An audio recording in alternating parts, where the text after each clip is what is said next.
ce matin, vous vous engagez Pour Nabella, c'est Nabella qui nous a écrit à l'adresse mail rmcpourvous@rmc.fr pour nous demander de lui venir en aide. Nabella, elle a 42 ans. En 2015, elle est victime d'un accident de voiture. Sa jambe droite et son bras droit sont paralysés. L'année dernière, elle parvient enfin à emménager dans un logement labellisé PMR, personne à mobilité réduite. Donc un logement censé être adapté à sa situation. Sauf qu'elle se rend compte en s'y installant que son logement, il est trop petit pour son fauteuil électrique, impossible de faire demi-tour dans son couloir ou dans la salle de bain pour accéder à la douche, impossible de sortir en fauteuil de chez elle. Elle se fait livrer toutes ses courses à domicile. Elle ne peut plus se rendre chez son kiné pour soulager ses douleurs. C'est bien simple, ça fait près d'1 an que Nabella n'a pas mis le nez dehors, près d'1 an qu'elle n'a pas pris de douche. Je suis toute la journée dans le lit, je me sens enfermée, j'ai l'impression d'avoir commis un crime et d'être en prison. Et encore, je pense que là-bas, ils ont droit à leur douche et à leur sortie. Donc il y a un moment où, oui, c'est très dur. Psychologiquement, c'est très dur. Ma vie était déjà compliquée avant ce logement, j'en ai bien conscience. Mais j'avais quand même ma sortie 1 fois par semaine. Je pouvais descendre au niveau des boîtes aux lettres, prendre un petit peu l'air et m'aérer.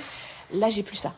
Depuis tout ce temps, son bailleur, il lui a rien proposé d'autre? Alors si, mais rien de satisfaisant. Sur les 4 propositions qui ont été faites à Nabella, aucune ne lui a semblé adaptée. Le bailleur, en fait, m'affirme que de trouver des logements adaptés à mon handicap, c'est trop compliqué. Et donc, ils n'en trouvent pas. Ils ont fait des propositions d'appartements, mais qui étaient encore moins adaptés que celui-ci. Si aujourd'hui, dans une salle de bain de 5 mètres carrés, mon fauteuil ne rentre pas, il ne va pas rentrer dans une salle de bain de 4 mètres carrés. Qu'est-ce qu'on peut faire pour Nabella, Benoît? Alors avec Marie Dupin, on a contacté le bailleur. Le bailleur, c'est 3F, un bailleur qui se présente comme l'entreprise numéro 1 du logement social. On a expliqué qu'on allait médiatiser la situation de Nabella. Au début, silence, on insiste. Et puis, en fin de semaine dernière, 3F nous rappelle pour nous expliquer que bien entendu, tout est fait pour trouver une solution pour Nabella, qu'il n'est pas du tout question de la laisser tomber.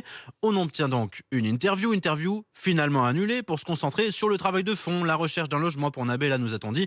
Nous, on pense que c'est plutôt pour éviter des questions fâcheuses face à la caméra. Est-ce qu'il y a des chances quand même que ça aboutisse, cette recherche? Alors, au téléphone, 3F nous assure que la visite virtuelle d'un appartement est prévue demain. Un appartement qui pourrait correspondre à la situation de Nabella dans une résidence neuve et dans lesquelles des travaux seront faits pour adapter l'intérieur à la taille de son fauteuil électrique. Si la visite virtuelle est concluante, une véritable visite sera organisée sous 15 jours avec des professionnels du handicap.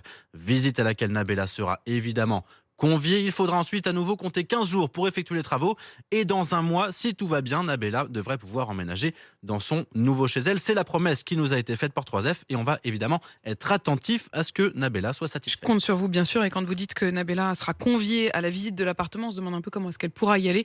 Mais j'imagine que tout ça, vous le suivrez. Merci à vous. 6h58, dans un instant, la météo, le journal.